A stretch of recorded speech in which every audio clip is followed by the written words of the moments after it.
that the federal government had been involved in the development and or facilitation of 3 separate platforms of vaccines. One was the mRNA, the other were vector, either an adenovector or a chimp vector, and the other was the soluble recombinant proteins.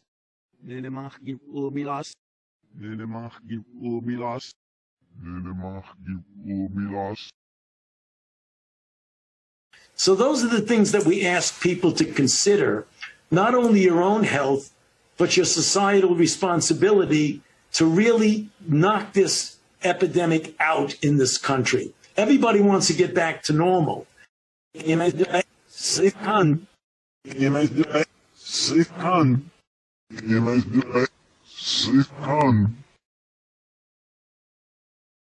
It's terrible, Chuck, particularly, you know, for those of us who've dealt with diseases in which you don't have an effective countermeasure.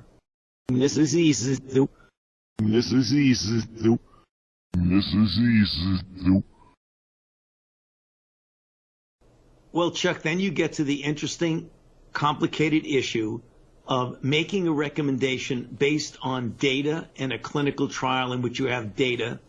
You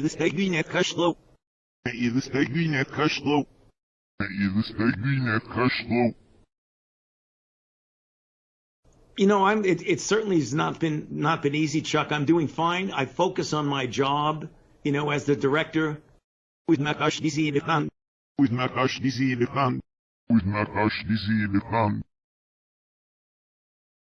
that if we get 70 to 85% of the population vaccinated, that we will, in fact, get a degree of herd immunity, which would be represented by kind of an umbrella or a blanket of protection.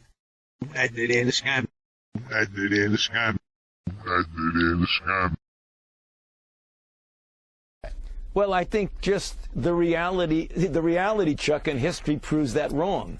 There are people who have tried their best, done, you know, put masks on, washed their hands. This is a very, very transmissible virus.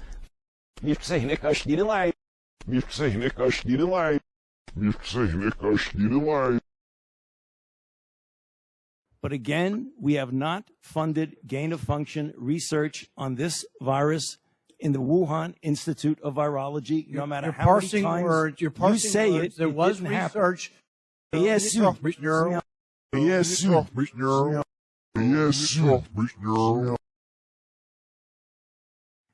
a 93 to 94% protection compared to the people who are not vaccinated. That means you have like a 9 out of 10 chance of not getting infected compared to the people who are unvaccinated.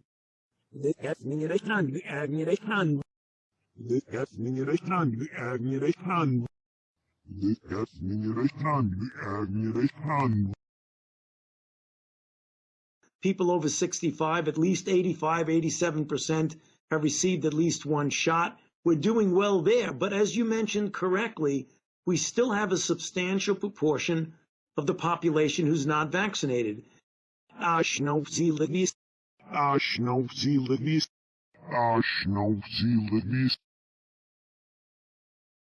What we have right now, we have over 120, close to 130 million people have already received at least one dose of this.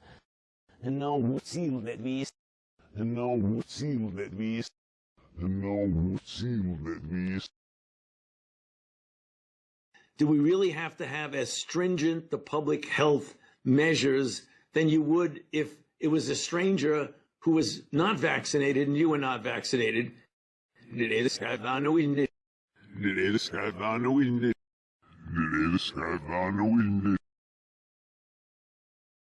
Well, certainly, if a child is unvaccinated, which it might be merely on the basis of their age, you've got to be careful and abide by the public health recommendations.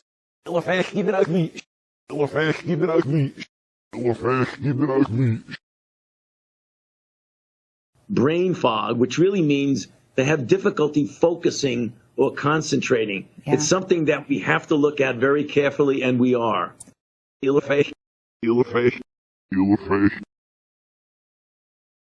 You're going to be seeing people wanting to do things outdoors without masks, and it's common sense to know that the risk when you are outdoors, which we have been saying all along, is extremely low.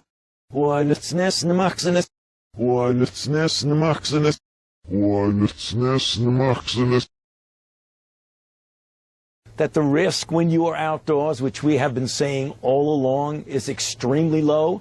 And if you are vaccinated, it's even lower. So you're going to be hearing about those kinds of recommendations soon. You're so all